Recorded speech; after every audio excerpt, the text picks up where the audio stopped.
Olá, tudo bem? Seja mais uma vez bem-vindo ao canal Beriano Básico. E eu quero aqui trazer para você um pouquinho sobre a história da igreja, ok? Dando um salto aqui então, já para iniciarmos esse conteúdo, eu quero deixar claro que eu não sou um especialista, um perito, um historiador, eu sou apenas um entusiasta, um leitor, alguém que crê, alguém que quer conhecer, entender e fazer esse vídeo para manter vivo o material e quem sabe provocar a mente do ouvinte a pesquisar um pouquinho sobre a história da igreja e tirar suas próprias conclusões, né?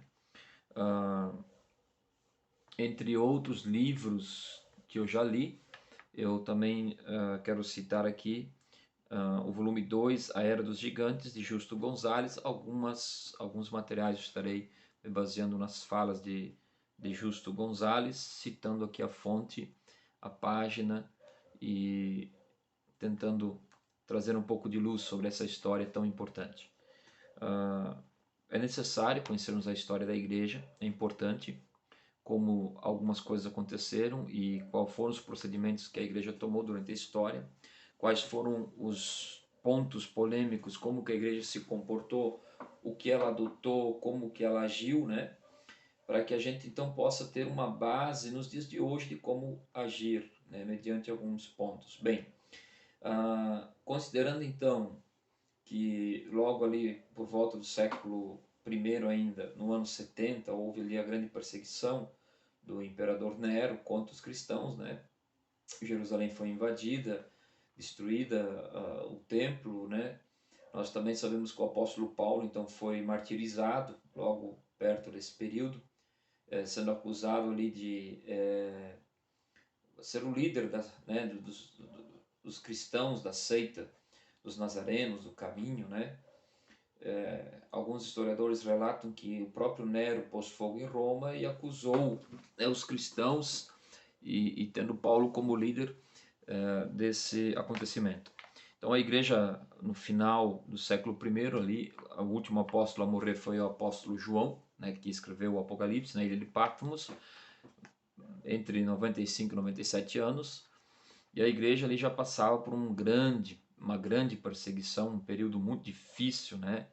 O império contra o cristianismo, havia muito paganismo, havia muita idolatria. Então, ser cristão naqueles dias não era brincadeira e não era para qualquer um. A pessoa que aceitava Cristo, o Evangelho, a doutrina dos apóstolos e perseverava nos ensinos apostólicos, ela sabia que a vida dela corria perigo, a família dela, enfim. Então, era algo muito sério, né? Como deve ser. E houve então uma grande perseguição à igreja, martírios, prisões, né? E a gente, quando você começa a pesquisar alguns livros da história, né, livros de Flávio José e outros, você percebe que não foi um período muito fácil, não foi um período de alegrias, de paz, de regozijo, era uma perseguição ferrenha. Mas isso não travou o cristianismo, isso não impediu a fé desses irmãos, isso não fez com que aqueles irmãos desistissem. Aliás, muitos deles tiveram o prazer de se tornarem mártires por amor ao Evangelho e a Cristo. Dando um salto aqui nesse período, nós chegamos ali no século III, onde surge na história então um personagem que impacta a igreja de forma profunda até os dias de hoje ainda, que se chama Constantino.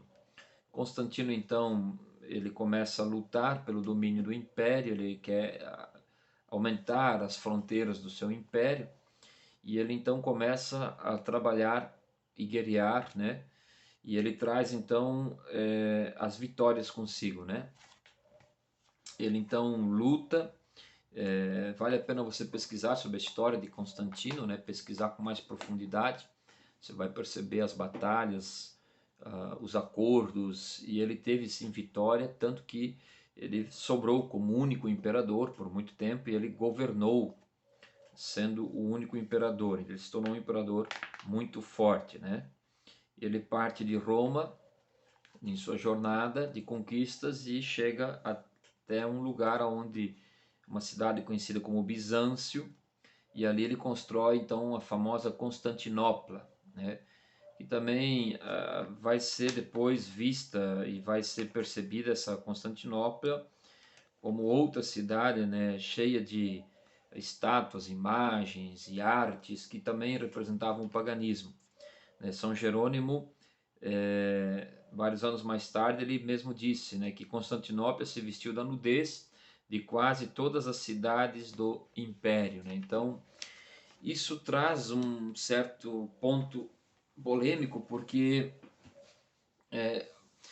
quando o imperador se converte ao cristianismo, ele aceita o cristianismo, ele se torna simpatizante do cristianismo, isso trouxe então fim a essas perseguições no século III já, né? Tão severas, tão difíceis, né? Houve momentos em que alguns bispos, alguns presbíteros ali ordenados tiveram que entregar as cópias do original da Bíblia, tiveram que assinar alguns acordos, rejeitar, né, de certa forma, a sua fé. Isso foi muito difícil, eles foram vistos como homens que caíram, como apóstatas, etc. A gente vê nisso tudo, então, de certa forma, sim, a mão de Deus agindo na história. E quando Constantino, então, assume o poder total da igreja, ele traz paz à igreja, ele traz um período de paz, ele se torna simpatizante, só que ele também deixa a igreja agora, de certa forma, um pouco dividida, porque alguns aceitavam a conversão de Constantino, acreditavam que isso era a mão de Deus para trazer paz aos cristãos, né? Mas outros veem isso apenas como um ato político, né? Tendo em mente que Constantino era um homem inteligente, um político hábil para a sua época, que ele apenas estava se utilizando da religião para, de alguma forma, ter vantagens políticas, né? Outros viam ele como uma espécie de Messias Salvador, e enfim, as duas visões são um pouco exageradas, né? Primeiro que, sim, a igreja tinha por hábito, quando alguém se convertia, né, ao cristianismo, não se batizava a pessoa sem antes expor ela a um longo período de ensino e disciplina, para que então essa pessoa pudesse tomar a decisão do batismo, conhecendo e dominando a sua fé, e ela tinha que encaminhar então com um bispo, no caso um pastor, que a pastoreava até ela ter condições de enfrentar a vida com convicções claras da sua fé. O que não aconteceu com Constantino, de certa forma. Sua conversão foi aceita, foi tratada de uma forma um pouco diferente. Por outro lado, então muitos se alegraram e disseram, olha, é Deus mesmo, é a mão de Deus, tudo isso é uma resposta de Deus, né? Mas por outro lado, havia aqueles que então viam a conversão de Constantino apenas como uma jogada política, o que também não fazia muito sentido, porque para aquele tempo o povo, até os imperadores, os poderosos, eles tinham um certo temor em relação ao que é sagrado, religioso, deuses, né? Então, Constantino tinha fé no poder de Jesus Cristo e se tornou simpatizante do cristianismo. Possivelmente ele cria, apesar de ele ainda não compreender claramente a sua nova fé e não, talvez não seguir a rigor como deveria, mas de certa forma ele não tinha por que usar de malandragem ou algo do tipo, porque os cristãos eram minoria no serviço militar, né? Então os cristãos não viam com bons olhos se alistar ao serviço militar, então era uma minoria. Então, na época, o império dependia de homens para o serviço militar. Isso então não era vantajoso. O outro ponto era justamente o temor que naquela época se tinha em relação aos deuses, ao sagrado. Então não se brincava. Não seria algo normal se Constantino fosse tão hipócrita a ponto de apenas se dizer cristão ou simpatizante do cristianismo, sem de fato crer em Cristo, apesar de não compreender completamente a sua fé, ele então teria medo, né? De certa forma, não fazia parte do perfil na história dos imperadores brincar com o que era considerado sagrado, sobrenatural, uma imagem, um Deus, ainda que fosse pagão, né? Nesse caso, então, a gente percebe que surge, então, sim, por um lado, a igreja aceita, a igreja também é beneficiada agora, né, com a conversão, entre aspas, de Constantino, porque o que aconteceu é o seguinte: Constantino, ele só se batizou no final da sua vida, já quase em leito de morte. Por quê? Alguns vão dizer que, alguns historiadores, teólogos vão afirmar isso para deixar claro que a igreja, quando a pessoa ela era simpatizante, mas ainda não era batizada, então ela não era considerada um membro da igreja. Ela era apenas considerada como um simpatizante. Então a igreja não tinha o poder, o direito, o domínio de guiar aquela pessoa e trazer ela então dessa forma mais rigorosa, né, dentro da fé cristã. Então, de certa forma, Constantino ele não aceitava ordens do clero. Ele tinha suas convicções religiosas e ele tomou possivelmente esse cuidado para justamente poder dar suas opiniões religiosas, né? Isso então trouxe dentro da igreja os que apoiavam Constantino de forma mais aberta, né? Pelas vantagens que a igreja começou a ter, e esse impacto foi muito profundo, né? Porém, por outro lado, nós também vemos que Constantino, ele, para alguns, ele era visto com maus olhos, né? Então, é onde que depois a gente vai entrar num período conhecido como período monástico, e aonde surge ali na história, então, alguns monges, né? E esses monges, eles também acabam depois, mais para frente eu vou explicar melhor, não vendo com bons olhos essa junção igreja e política, né? Surge então aí, após essa ascensão de Constantino e ele se tornar um imperador, ele acaba também investindo, né, na igreja, ele influencia construções, ele influencia algumas ele influencia até a teologia, o conhecimento, né? A consequência mais imediata e notável da conversão de Constantino foi o fim das perseguições. Esse é o ponto crucial, né? Isso marcou realmente, né? Ele, por ser um imperador então absoluto, total, ele pôs fim às perseguições, né? E até então esses cristãos tinham vivido sempre em constante temor e de uma nova perseguição, mesmo em tempos de relativa paz, né? Mas depois da conversão de Constantino, esse temor ele foi se dissipando, ele foi sumindo, e aos poucos, né, governantes pagãos que houve depois dele não perseguiram os cristãos, né, e só que eles tentavam restaurar o paganismo, porque em alguns momentos Constantino ele ainda tinha conselheiros pagãos também, e ele então oficializa o cristianismo, né, ele trata o cristianismo como uma religião oficial, suprimindo o paganismo, né, mas ao mesmo tempo alguns pagãos foram, no decorrer da história, surgindo, porém não perseguiam mais os cristãos, né?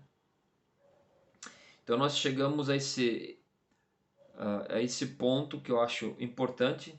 Surge então uma teologia oficial de um homem chamado Eusébio de Cesareia, né? E uma das falas de Eusébio diz o seguinte: se olho para o Oriente, se olho para o Ocidente, se olho para toda a terra e até se olho para o céu, sempre em qualquer lugar eu vejo o bem-aventurado Constantino, digno, dirigindo, melhor dizendo, o mesmo império. né? Então, Eusébio, então, ele foi bispo de uma cidade conhecido como Cesareia. Não se tem muita informação de Eusébio, né, mas ele foi um homem impactante, importante, e ele então traz consigo, né, um impacto profundo, né, sobre a vida dos cristãos daquela época, né? Então, Justo Gonzalez diz aqui em seu livro sobre Eusébio de Cesareia, que eu acho vale a pena destacar, na página 47, ele diz o seguinte: Eusébio nasceu por volta de 260, provavelmente na Palestina, onde ele passou a maior parte de seus primeiros anos. Ele é conhecido como Eusébio de Cesareia porque foi bispo dessa cidade e porque foi educado nela, mas o lugar exato do seu nascimento é desconhecido. Também não se tem informações confiáveis sobre sua família. Nem sequer é possível dizer se seus pais eram cristãos ou não. E os eruditos que têm tentado pesquisar sobre este assunto encontravam argumentos nos dois sentidos. Seja como for, então, quem teve um impacto profundo sobre a vida desse jovem Eusébio foi Panfilho, e este era da cidade de Berito, hoje Beirute, no Líbano, mas tinha estudado em Alexandria, tendo por professor o célebre Pierio, um dos continuadores da obra de Orígenes. Algum tempo depois, tendo já ocupado alguns cargos importantes em Berito, Panfilho se transferiu para Cesareia, para onde parece ter sido chamado pelo bispo dessa cidade. Em Cesareia, Orígenes tinha deixado sua biblioteca, que estava em poder da igreja, e Panfilho se decidiu a estudá-la, organizá-la e completá-la. Diversas pessoas o ajudaram nessa tarefa, inspiradas pela fé fervorosa e pela curiosidade intelectual do seu líder. Quando Eusébio conheceu Panfilho, sentiu-se cativado por sua fé e esta curiosidade, e sua devoção chegou a um ponto tal que chegou a se chamar anos mais tarde de Eusébio de Panfilho, dando assim a entender que devia a seu mestre grande parte do que ele era, né? E claro, Eusébio, então, ele traz um impacto com sua teologia sobre a igreja, né, e a influência dela sobre a igreja. É impossível saber como Eusébio escapou da perseguição. Aparentemente, ele se ausentou de Cesareia pelo menos 2 vezes, e é possível que o motivo de sua ausência tenha sido, pelo menos em parte, fugir das autoridades. Nessa época, isto não era considerado indigno, pois o cristão tinha o dever de evitar o martírio, até que estivesse suficientemente provado que Deus o tinha escolhido para esta coroa gloriosa. De qualquer forma, Eusébio não sofreu pessoalmente durante a perseguição, apesar de sofrer a perda de seu admirado mestre e de muitos de seus companheiros mais chegados, né? Então, vale a pena destacar isso, porque Eusébio escapou da grande perseguição, né? Mas não era normal, então, o cristão ser martirizado, a não ser que ele tivesse uma convicção de que Deus o havia chamado para esta obra, né? Então, isso é muito sério e muito importante.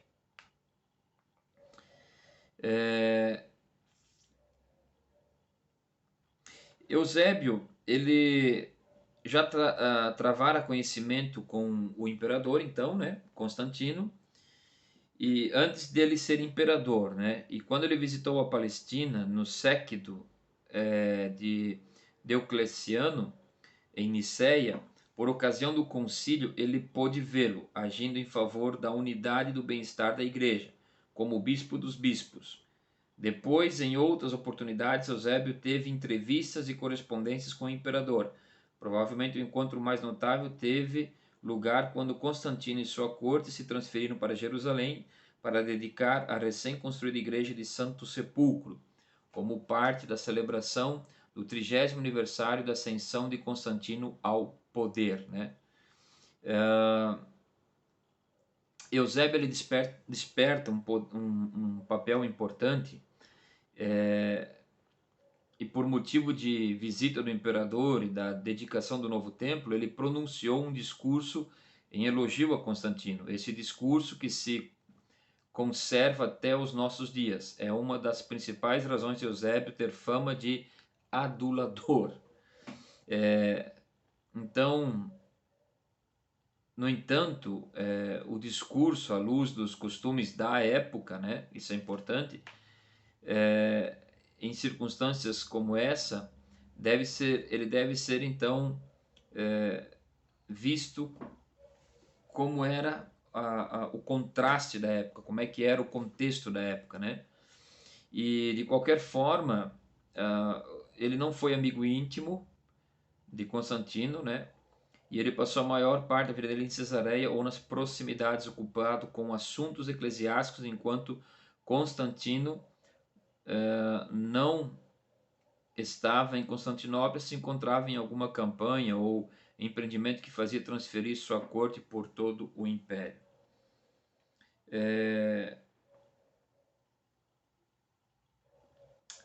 Eusébio escreve suas linhas mais elogiosas sobre o imperador falecido. Não se trata aqui, portanto, de um bajulador, mas de um homem agradecido.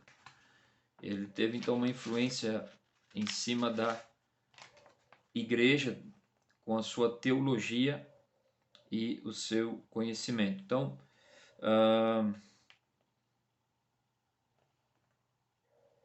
para sustentar a tese da conversão de Constantino, era um elemento fundamental. Na opinião de Eusébio, as perseguições eram causadas principalmente pelo fato de as autoridades do império não terem percebido que o cristianismo representava a coroação das melhores tradições romanas, a fé e o império, assim como a fé e a filosofia não eram incompatíveis. Pelo contrário, a fé era a coroa tanto da filosofia como do império. Por isso, a importância que Eusébio dava à nova política religiosa de Constantino não se limitava simplesmente às vantagens de que a igreja estava desfrutando com essa política, mas ia muito além. A nova situação era a prova contundente da verdade do Evangelho, ponto culminante na história humana. Então, era essa forma que Eusébio tratava e percebia a conversão de Constantino, né? E ele trabalhava isso. E essa perspectiva teológica proibia qualquer atitude crítica, né, frente ao que estava acontecendo. Então, quanto a Constantino, a quem Deus tinha utilizado para levar a cabo os seus planos, Eusébio parece ter percebido seus principais defeitos, particularmente sua ira incontrolável e seu espírito sanguinário, mas os propósitos apologéticos de sua obra não permitem que Eusébio mencione essas coisas, e ele simplesmente as omite, né? Então, houve os pontos positivos e os pontos negativos. Um destaque que eu quero fazer aqui na fala também de Justo Gonzalez, na página 54, ele diz o seguinte: no Novo Testamento e na igreja dos primeiros séculos aparece com frequência o tema de que o Evangelho é o primeiro lugar para os pobres, e que os ricos têm mais dificuldade para entendê-lo e segui-lo. De fato, a questão de como uma pessoa rica pode ser salva preocupou os cristãos dos primeiros séculos. Agora, a partir de Constantino, a riqueza e a pompa começaram a ser considerados um sinal de favor divino, como veremos isso na história e até os dias de hoje, né?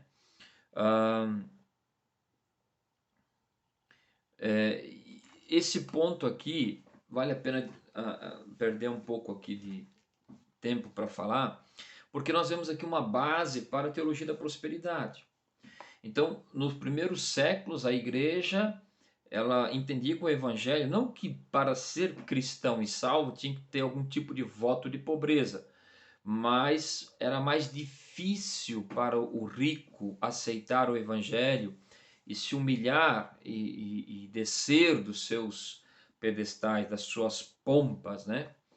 Então a igreja entendia isso dessa forma, né? Porém, com a conversão de Constantino, começou-se a criar um padrão, né, de que a riqueza e o conforto era uma forma de aprovação divina, o que vai trazer um problema muito sério, né, porque houve ali então uma reação da igreja nesse sentido que agora a igreja não era mais perseguida, a igreja não era mais agora presa, os cristãos já tinham uma liberdade, estavam conquistando o seu espaço, inclusive de forma política, de uma forma positiva, impactando as autoridades, as pessoas, conquistando mesmo o seu espaço, porém, trava-se uma nova luta agora dentro da própria igreja.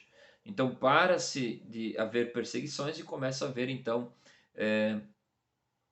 o surgimento de heresias, de seitas, de fábulas, e uma das heresias era de que a riqueza e o conforto eram um sinal de aprovação divina, ok? Isso também vai trazer um ponto de divisão muito importante dentro da igreja cristã. Para o vídeo não ficar muito longo, eu vou parar por aqui. E vale a pena você então procurar conhecer esses pontos da história. Então, fazendo aqui um resumo, né? Nós podemos falar aqui do impacto de Constantino, né? Você pode pesquisar sobre Roma, de Roma para Constantinopla, a história de Constantino, do Sol Invicto para Jesus Cristo, né? O impacto de Constantino no sentido da teologia da igreja, das construções da igreja, da arte, da cultura na época, né? E nós também você pode pesquisar sobre a teologia oficial, que vinha de Eusébio de Cesareia, que ele era um admirador de Constantino, até de certa forma ele foi tratado como bajulador, né? E a princípio eu vou ficar por aqui, então que Deus te abençoe.